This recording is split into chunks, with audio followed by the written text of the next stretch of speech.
run for the first time with Devontae Freeman. And the cutback to the sideline.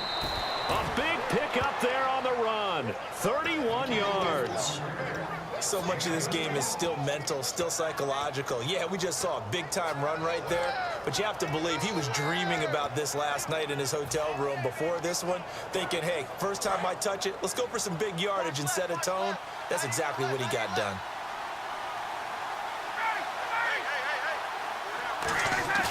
Now a play fake here on first down. Drops it off for Coleman. And he takes this one down all the way near the 30. They get 25 yards out of that one. And it'll be first down Atlanta.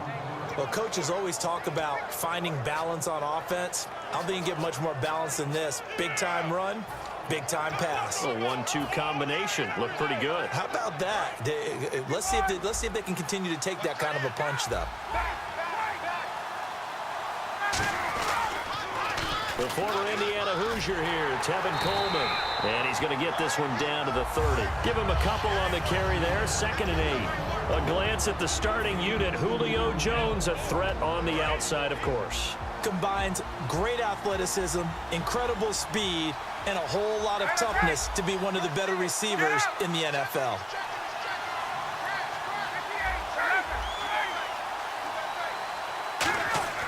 Now Ryan on 2nd down. Connects with Sanu right side. And he's able to get it down to the 25-yard line. 4 yards on the completion, and it sets up a 3rd down. Here's a look at the young Atlanta Falcons, although next year, obviously, everyone will be a year older. So rookies like Deion Jones, Keanu Neal, Devondre Campbell, an extra year, well, their only year, but a year under their belt now to get better. They're just young and growing, aren't they? I mean, I expect their play to continue to accelerate and elevate. And think about the building blocks they had in front of them. Second-year guys in 2016 who had big years. Grady Jarrett, a monster in the Super Bowl, tied a sack record in that game against New England. And Vic Beasley led the NFL in sacks for the regular season with 15 and a half, and also had 6 forced fumbles. They'll need to get the play off quickly. From the red zone now, here's Ryan on first down. His throw caught right around the 6. A nice pickup of 14, and it moves the stick, sets up a 1st and goal. Okay, when the big guy runs a corner route, you're asking a lot no matter who's covering him. Doesn't matter whether it's a linebacker or a defensive back. Yeah. He usually has the advantage because of his body type.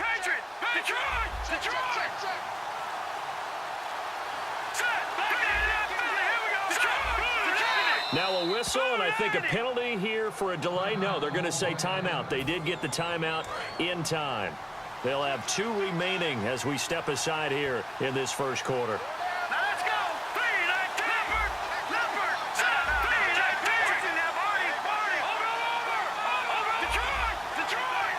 5 yards to go for the offense. First down and goal from that 5-yard line.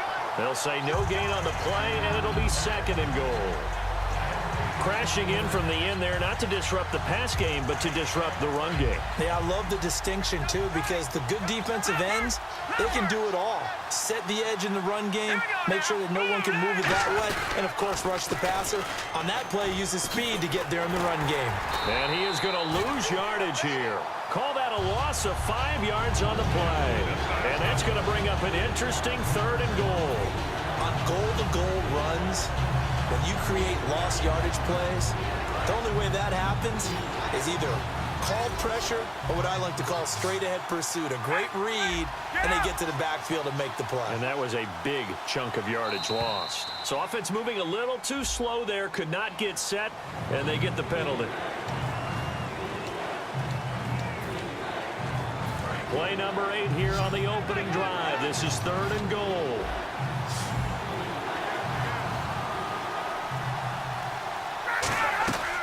Third and long. It's Ryan looking for someone to throw to. And he takes a shot on the release as this will be incomplete. The Pro Bowl wideout Julio Jones, his intended receiver. Now 4th down. Putting pressure on the guy throwing the football is always good, but when you can couple that with contact on him that leads to an incompletion, as we just saw there, that's winning football. And the 14-year trusty veteran able to knock it through, and the Falcons are out to a 3-0 advantage. So it's our visitors who make the first dent in the scoreboard as they get 3 here on the initial drive of the ball game. Yeah, it's hard to say who actually won that opening drive. On the one hand, anytime you can come in as a road team and get an early lead, you're going to be thrilled. But at the same time, to have the ball as deep in enemy territory as they did and come away with only 3, that's got to be a little bit of a disappointment.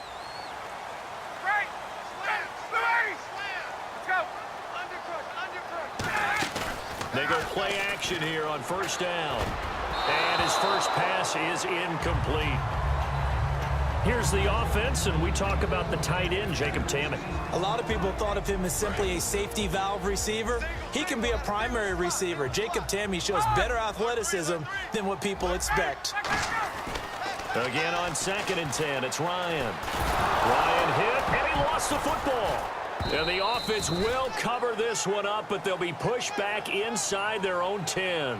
On plays like this, when the ball comes free, it's often unusual for the team that lost it to get it back. Because this is a quarterback. The ball gets away from him.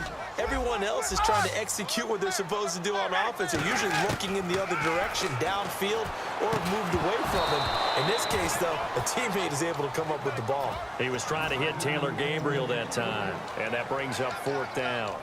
Timing's crucial in any route thrown, but when you throw an out, so many things are going through the mind of the receiver. Catching the ball, timing it up with the quarterback. Are my feet going to get down inbounds? On that play, all those things going through his head might have caused him to drop it.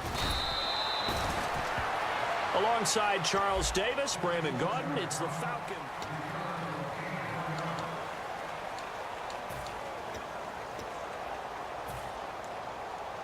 Atlanta now coming out on the field. And they split the uprights last time for 3. They've got the lead. They're not going to play this conservative. They're not hoping for another field goal. They're hoping for a touchdown. I'm with you on that one. I like where your head is. I like the way you're thinking because you're exactly right. Try to sit on a lead and play that way.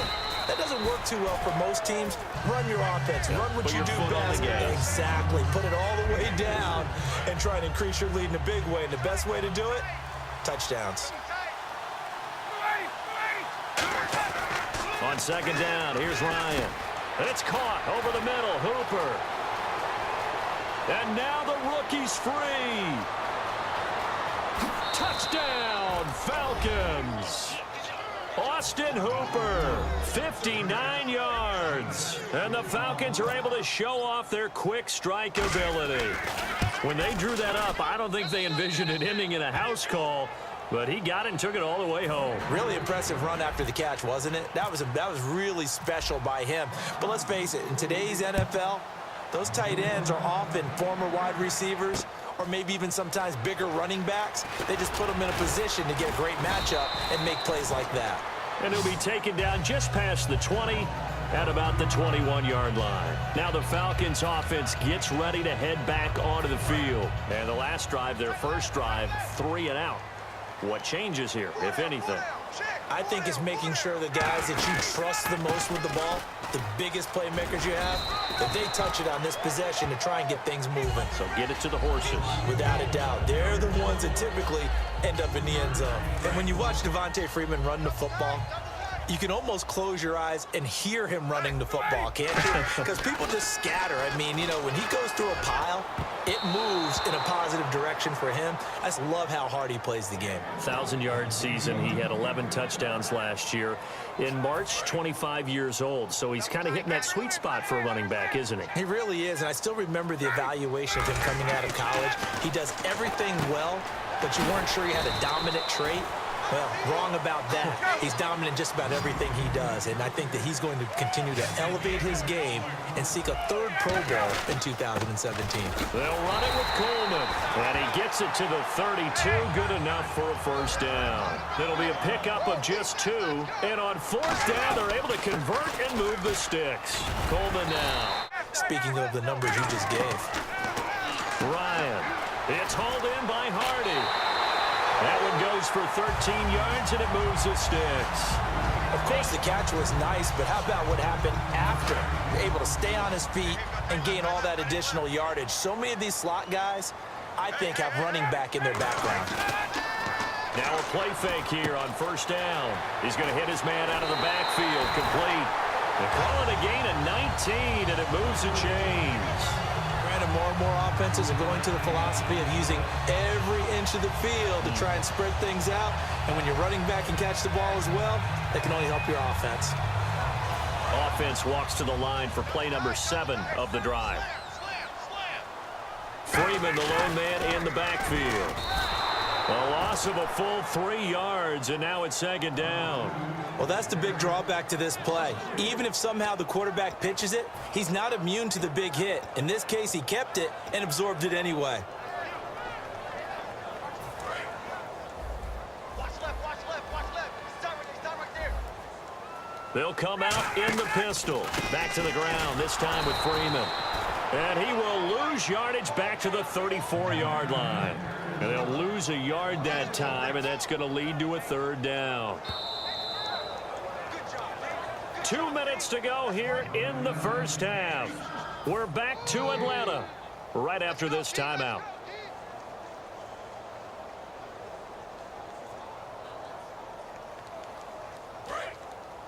Looking to jam the receivers at the line here. Press coverage look defensively. They come out 5 wide, 3 of them to the right side. Now Ryan. He dropped it. Couldn't hang on in the end zone. So no 6 points, incomplete. In this situation, it's really tough to figure out how to defend because they have plenty of room to still take deep shots at the end zone as they just did there. Yet at the same time, you've got to be ready for the short throw. In this case, when you see the cue that they're going for the end zone, retreat and make sure you have a way to play forward, back towards the receiver, and have a chance to bat the ball away as they did there. That's fielded in the end zone. And a good return as he'll be stopped just shy of the 30-yard line. Atlanta now coming out on the field. And they were able to punch it in the end zone last time. They'll be looking to do that again here for the defense. Obviously, they'll be looking to stop them from punching it back in the end zone. It always is punch-counter-punch, isn't it? And which team has the advantage? Well, let's just go back. Last time on offense, they rolled downfield, got into a good rhythm. You can see a little more bounce in and out of the huddle. You can see the sideline really get into the game. So defensively, you're thinking to yourself, how do we take that away from them? How do we get the advantage back? Let's see what they come up with. I think pressure is always the first way to go. You love pressure. I love it. We'll see if they dial it up this drive. Sanu with a grab over the middle. And he'll get it up near the 35, right at the 34 here. And Brandon, I think Mohamed Sanu had a nice career while he was in Cincinnati, but he really elevated in 2016 in Atlanta. The most catches for himself in a single season. 59 of them, 4 touchdowns. Really a nice compliment to Julio Jones, and he was a nice compliment in Cincinnati. I don't want to say he's not a number 1 receiver, but he plays that number 2 slot well, doesn't he? He does, and I think it's because of his versatility. He can play in the slot. He can play out wide. They can use him as a wildcat quarterback. He has thrown passes in the NFL. In fact, going back to his days at Rutgers, I think he threw 18 passes while he was at Rutgers, so you never know what you're going to get when Mohamed Sanu has his hands on the football. That'll go as a punt of 32 yards. And possession will change here with very little time remaining until halftime. And here now come the Falcons. And with time quickly fading here in the second quarter, not sure how aggressively, offensively they want to play this. I think we'll find out just how much they trust their guys in this situation if they decide to take a shot.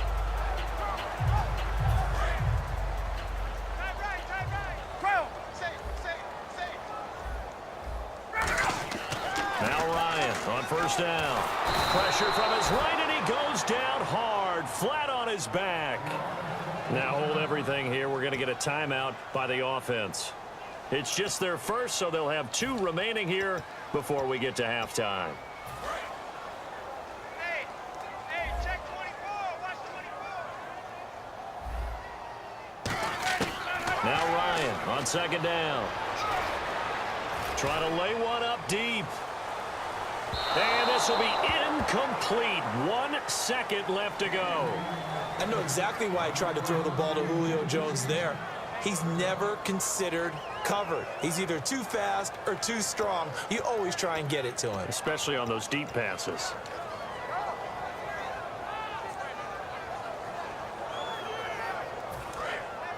And on the outside, they're playing press coverage.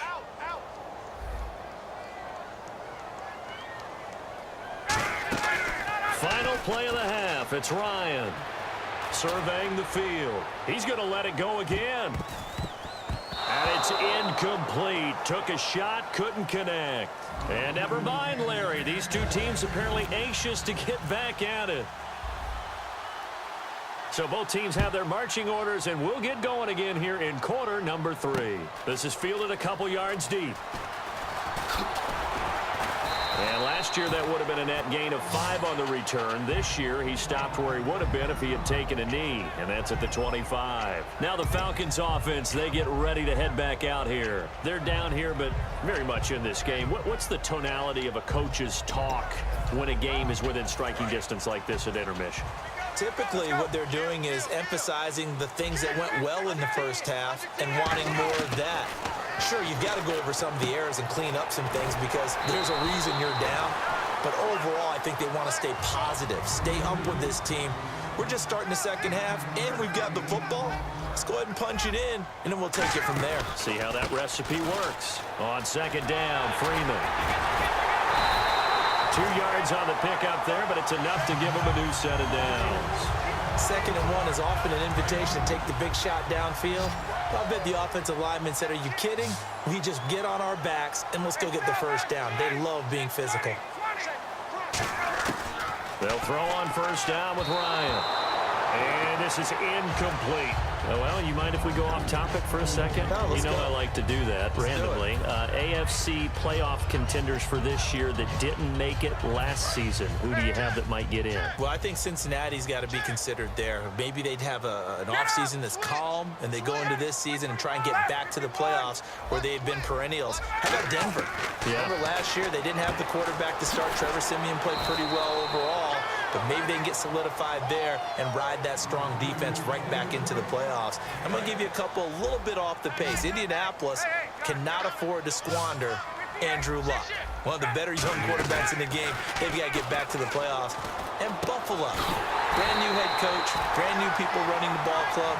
Let's see if they can figure it out, because I think defensively they can be awfully strong. So after that big play, let's see if they can catch their defense maybe on their heels. And some changes here as the D-line separates some. Ryan. And it pops free. The collision there jarred the ball loose and brings up second down.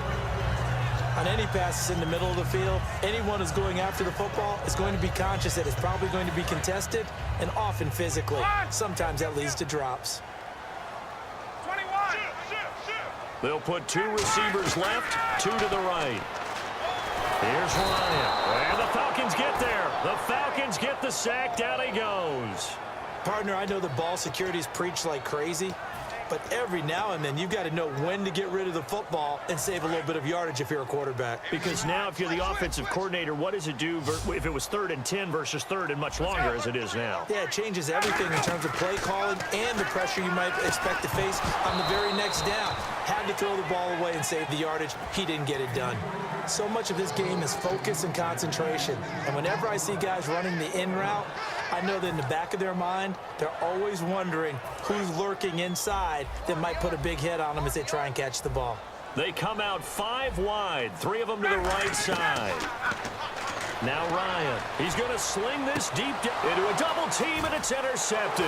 Picked off by Robert Alford. And a big turnover there as his guys will get the football back. So we get set to start this 3rd quarter. Here's the Falcons offense now. And a tight game after punting last time. See if they can get something going on this drive. As they head to the field now, with the game this close, you got to feel there's a sense of urgency for them going on offense right now. Devontae Freeman, they're not going to get him. Touchdown, Falcons. Yards per carry went up significantly, right? Big-time jaunt all the way to the end zone. That'll be taken in the end zone. And with the new rule, that decision to bring it out will cost him about 5 yards as he only gets to the 20. Atlanta now coming out on the field. Looked like they had something going last drive. Then the interception happened. Will they recover? The memory they need to keep with them is that they did have something going. They were moving the ball on offense, had a nice sequence going. Don't worry about the other part. You can't get that back, Let's go back to what you were doing well before. I thought you were going to say they need to have no memory, but remember the good part, forget the bad. I like that even better. And he will lose yardage on the play, back at his own 19-yard line. That's going to go as a loss of a yard, and it'll be second down. So the first connection there, Ryan to Jones, and certainly a big reason they're losing on the scoreboard. As they go as a connection, it appears so goes the team. And they need to be on the same page, in sync. And they really wish it could have been earlier in the game. Now they've got some ground to make up.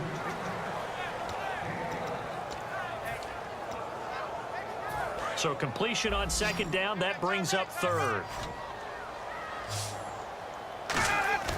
Ryan now to throw on third down. Backing up, and he can't come up with a pick. Nearly his second of the game. Instead, fourth down.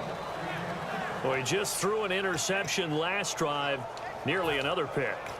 And things aren't very even right now, are they? It's a little bit sloppy out there, isn't it? It's kind of different driving on those paved roads and those country roads that have those potholes in them, isn't it? 'Cause that's the way this game's going right now. A lot of bouncy bounce to it. You spent some time on some Tennessee country roads. I certainly have. Plenty of family back there. God love them. So out comes